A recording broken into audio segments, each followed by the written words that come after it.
હવે જોઈએ દાખલા નંબર 8 જે સાતમો આપણે દાખલો જોયો તો સેમી સ્ક્વેર પ્રતિ મિનિટ આવશે કારણ કે મિનિટ છે અહીંયા સેકન્ડ નહીં આવે। હવે જોઈએ દાખલા નંબર 8। દાખલા નંબર 8 માં આપણી પાસે છે આપેલું એક ગોળાકાર ફુગ્ગાનું કદ 900 સેમી ક્યુબ પ્રતિ સેકન્ડના દરથી વધે છે એવું આપ્યું છે બરોબર। એટલે અહીંયા જે ફુગ્ગો છે ગોળાકાર ફુગ્ગો એને ગોલક તરીકે લેવાનો થશે અને અહીંયા આપ્યું છે dv/dt બરાબર 900 સેમી ક્યુબ પ્રતિ સેકન્ડના દરથી વધે છે અને તેમાં હવા ભરવામાં આવેલી છે। ફુગ્ગાની ત્રિજ્યા 15 સેન્ટીમીટર હોય ત્યારે એનો ત્રિજ્યા વધવાનો દર શોધો। dr/dt શોધવાનું પૂછેલું છે। ફુગ્ગો ગોળાકાર જ રહે છે એવું કીધેલું છે। ફુગ્ગો ફૂલાવો અંદર હવા ભરેલી છે એટલે કદ આપેલું છે, કદનું વધારાનો દર આપેલું છે। તો ફુગ્ગા માટે ઘનફળનું સૂત્ર થશે 4/3 πr3। હવે મને dv/dt આપ્યું છે ને dr/dt પૂછ્યો છે તો આનું સમય સાપેક્ષ વિકલન કરો તો 4/3 પાર r³ નું 3r² અને r નું dr/dt 3 ઉડ્યા 4 પાર r એટલે આપણને આપેલા છે 15 નો વર્ગ અને આ આપ્યું છે તમને dr/dt શોધવાના છે। dv/dt આપ્યા છે 900 dr/dt શોધવાના છે તો આમાંથી dr/dt ને કરતા કરો તો 900 ભાગ્યા 4 પાર ઇન્ટુ 15 નો સ્ક્વેર એટલે 15 ઇન્ટુ 15 આ તમારો જવાબ છે તો બનશે। હવે અહીંયા તમે ભાગ પાડો તો 100 ગુણ્યા 9 એટલે 900 અને આ છે તમારા 5 તરી 15 અને 5 તરી 15। હવે આ 5 5 5 અહીંયા 2 આ 3 તરી 9 અને આ 4 પણ આની સાથે ઉડ્યા એટલે 1/5 સેમી પ્રતિ સેકન્ડ। એ જોઈ લેજો સેકન્ડ હોય તો સેકન્ડ લખવાનો, મિનિટ હોય તો મિનિટ લખવાનો, વધારાનો દર આપેલો હોય તો આ તમારો જવાબ હશે 1/5 સેમી પ્રતિ સેકન્ડ। હવે આગળનો જે નવમો દાખલો છે એ પણ આ રીતનો છે। એક ગોળાકાર ફુગ્ગાની ત્રિજ્યા ચલિત છે, ફુગ્ગો ગોળાકાર જ રહે છે, તેની ત્રિજ્યા 10 સેન્ટીમીટર છે, 10 સેન્ટીમીટર ત્રિજ્યા આપી છે ત્યારે ઘનફળમાં ત્રિજ્યાને સાપેક્ષ વધારાનો દર પૂછ્યો છે। ઘનફળમાં ત્રિજ્યાને સાપેક્ષ dv/dr પૂછ્યું છે તો 4/3 πr³ સૂત્ર થશે।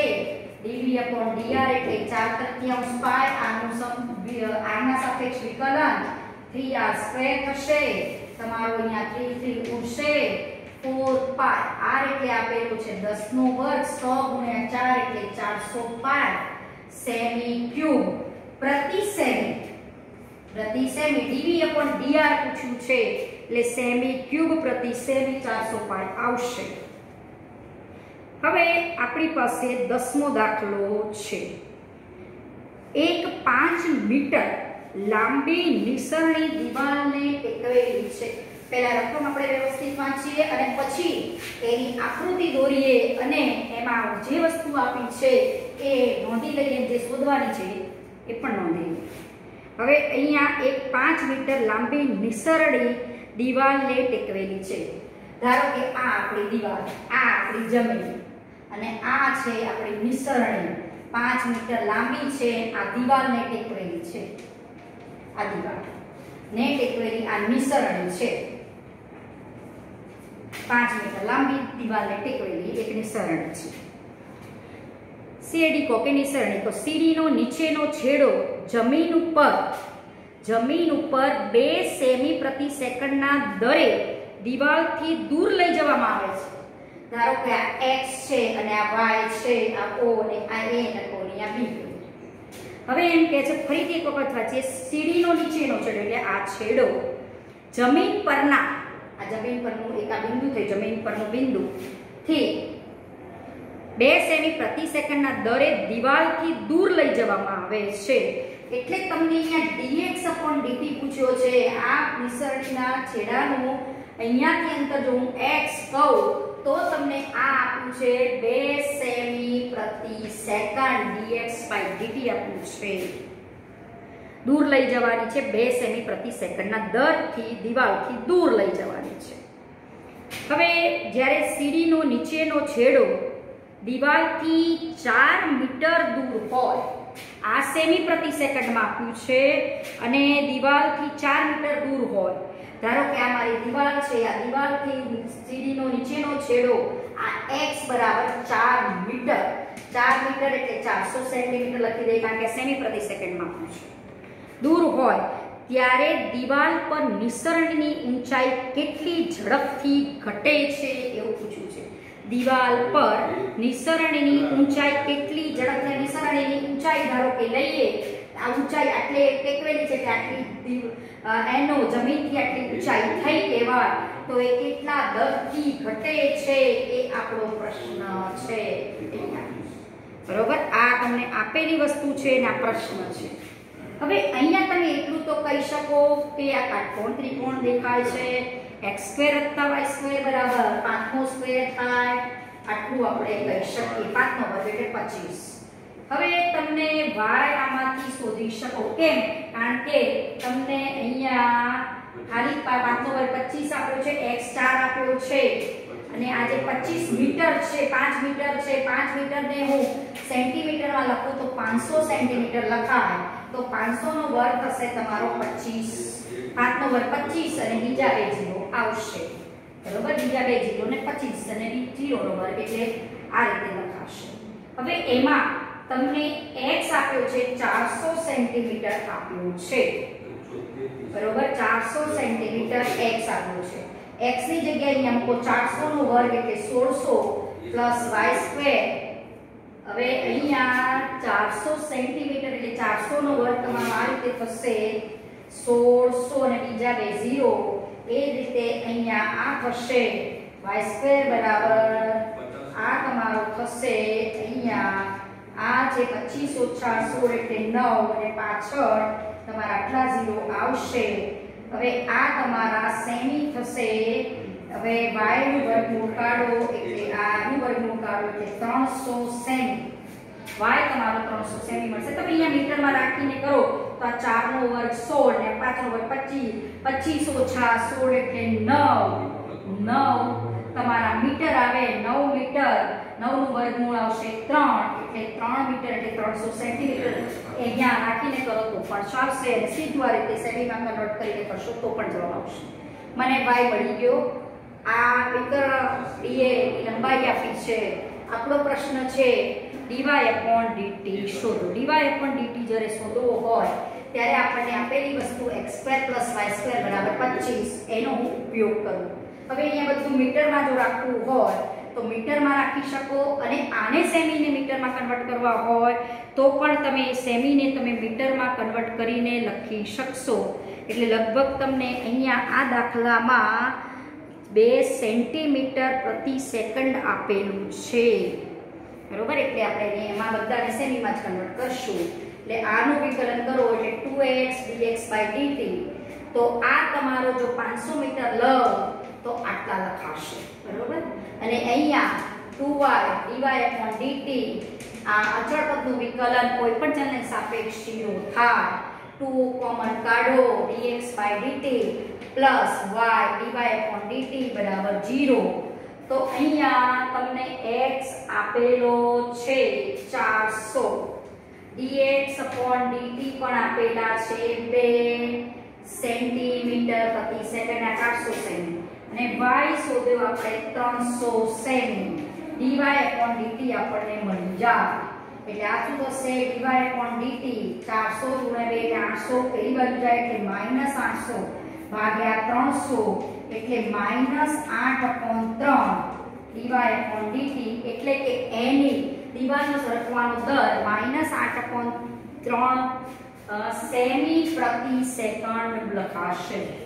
સેમી પ્રતિ સેકન્ડ એટલે એનો મતલબ થયો કે આ જે તમારી નિસરણી એ આટલી ઊંચાઈ 8/3 ના દરેથી એની ઊંચાઈમાં ઘટાડો થાય છે. માઈનસ આવ્યો એટલે ઘટાડો થાય છે એવું લખી શકો. માટે લખી શકો કે નિસરણી અથવા તો સીડીની ઊંચાઈ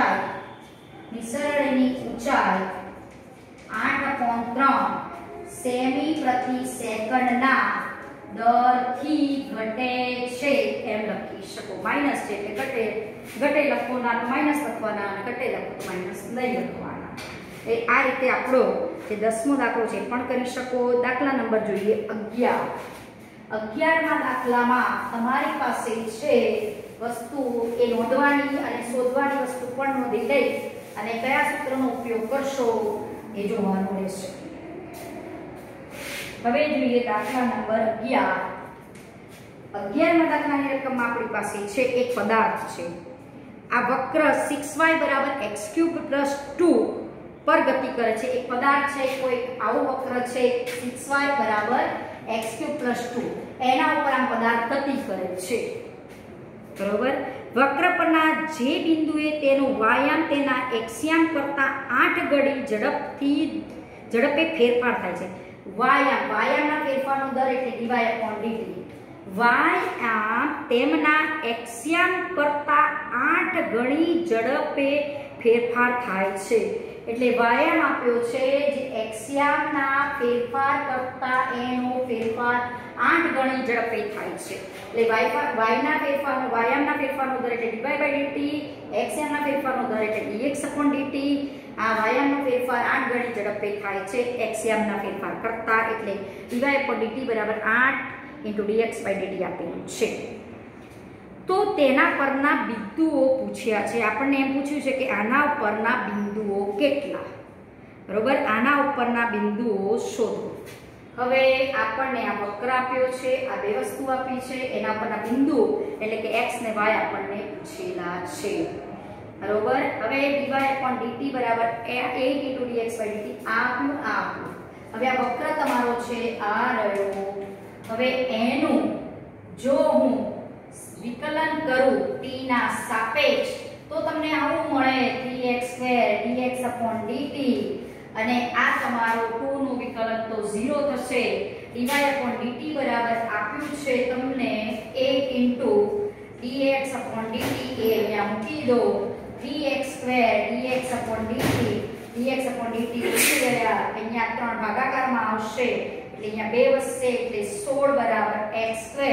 તો x = ±4 આવશે. જો હું x4 મૂકું આ વક્રના સમીકરણમાં, આ કોઈ વક્ર છે, આ વક્ર ઉપર પદાર્થ ફરે છે. આ વક્ર છે, ગમે તે ધારો કે આનો શેપ આવો હોય તો એ વક્ર ઉપર આ પદાર્થ ફરે છે. એના જે બિંદુએ વાયામનો ફેરફારનો દર એક્સિયામના ફેરફારના દર કરતા 8 ગણો છે. તો એ વક્ર પરના આપણને બિંદુઓ પૂછ્યા છે. તો x4 મૂકો તો આ વક્રના સમીકરણ ઉપરથી x ની કિંમત 4 મૂકો, 4 × 16 = 64, 64 + 2 = 66, y બરાબર આવશે 11. તો આ બિંદુ થશે 4 માટે 11, 4 11 બિંદુ થશે. એક x બરાબર ધારો કે -4 મૂકો તો -4 નો ઘન એટલે -64 + 2, બરોબર. 4 × 16 = 64, -62 6y એટલે y બરાબર -31 આવશે. એટલે બિંદુ આવશે -4 -31.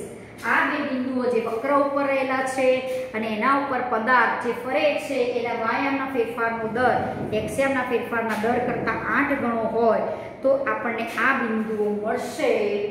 હવે અહીંયા 2 વડે ભગાડશે તો કેટલું આવશે? 31 × 62. તો 31 × 62 તો 31/3 આવશે ને. 3 × 6 અને 31 × 62 6 એ ભગાય છે. અહીંયા 2 નથી 6 છે. 6 વડે ભગાડ એટલે 31 × 62 3 × 6 2 ઉડ્યા. એટલે આ તમને બે બિંદુ મળશે. એક 4 11 અને બીજું -4 -31/3. હવે આવી જ રીતે આપણી પાસે 12મો દાખલો છે. હવાના પરપોટાની ત્રિજ્યા તમને આપી છે 1/2 સેમી પ્રતિ સેકન્ડના દરથી વધે છે.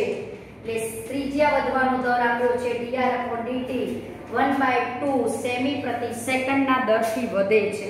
જ્યારે પરપોટાની ત્રિજ્યા r બરાબર 1 સેન્ટીમીટર હોય ત્યારે તેના કદમાં થતા ફેરફારનો દર કેટલો? હવે પરપોટો છે એટલે ગોલક જેવું કામ કરશે તો એનો dv/dt પૂછ્યું છે.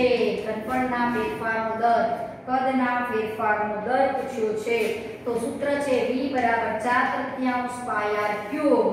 dv/dt = 4/3 r³ નો 3r² × dr/dt 3 ઉડી ગયા. 4 પાઈ r એટલે 1 આપ્યો છે, dr/dt આપ્યા છે 1/2, તો આ અહીંયા થશે 2 વડે ભગાય એટલે આ 2 પાઈ સેમી ક્યુબ પ્રતિ સેકન્ડ, આ આપણો થશે dv/dt, એટલે એના કદમાં થતો દર, ફેરફારનો દર dv/dt આપણને મળશે 2 પાઈ સેમી ક્યુબ પ્રતિ સેકન્ડ. એ જ રીતે 13મો દાખલો છે, એ ગોળાકાર ફુગ્ગાનો વ્યાસ આપેલો છે, વ્યાસના અડધા કરો એટલે ત્રિજ્યા મળે, તો ફુગ્ગાના ઘનફળમાં x ની સાપેક્ષ થતા ફેરફારનો દર શોધો એવું પૂછ્યું છે. 13મા દાખલામાં આપણી પાસે છે દાખલા નંબર 13મા દાખલામાં છે એક ગોળાકાર ફુગ્ગો. હવે એમાં આપ્યું છે વ્યાસ, વ્યાસ એટલે કે 2r લઈએ, 2r બરાબર 3/2 કૌંસમાં 2x + 1, એટલે r તમારો થશે 2 વડે ભગાય એટલે 3/4, 2x + 1 આટલો તમારો r થાય. હવે ફુગ્ગાના ઘનફળમાં x ને સાપેક્ષ થતા ફેરફારનો દર શોધો, એટલે ફુગ્ગાનું ઘનફળ આપણે v કહીએ તો dv/x ના સાપેક્ષ ફેરફારનો દર એટલે આપણને dv/dx પૂછેલો છે. હવે અહીંયા જે ફુગ્ગો છે એ ગોલક જેવું કામ કરે, ફુગ્ગાને ફૂલાવો એટલે ગોલક બને, એટલે 4/3 પાઈ r ક્યુબ, તો dv/dx પૂછ્યું છે, તો અહીંયા dv/dx x ના સાપેક્ષ વિકલન કરવું તો r³ નું વિકલન 3r² અને r નું dr/dx x ના સાપેક્ષ વિકલન કરવાનું છે. હવે મને dr/dx એ આના ઉપરથી મળશે, આના ઉપરથી dr/dx શોધું તો 3/4, 2x નું 2 1 નું 0, તો અહીંયા આવશે 3/2, આ dr/dx આવશે એ મૂકી શકીશ અહીંયા પાઈ, અને આ છે 3 3 3 તો અહીંયાથી ઉડી જશે, સીધા ઉડાડી કાઢીએ 4 પાઈ. dr/dx એ આપણે શોધ્યા છે અહીંયાથી 3/2, એ મૂકી દઈશું, અને r આપણને આપેલા છે એ પણ મૂકી દઈએ અહીંયા, અને એનું સાદું ગોઠવી કાઢીએ 4 પાઈ. r એટલે થશે r² એટલે 9/16 * 2x + 1 નો સ્ક્વેર. કોઈ સંખ્યા આપવાને બદલે r તમને એક્સટર્નલમાં આપ્યો છે, dr/dx એ તમારા 3/2 છે, તો જે હવે ઉડતા ઉડાડી દઈએ 4 * 16, અને અહીંયા 3 9 * 27 પાઈ * 2x + 1 નો સ્ક્વેર, અને 4 × 8 એટલે 27/8 પાઈ 2x + 1 નો સ્ક્વેર. આ તમારો જવાબ બનશે. આગળના દાખલા હવે પછી આપણે જોઈશું.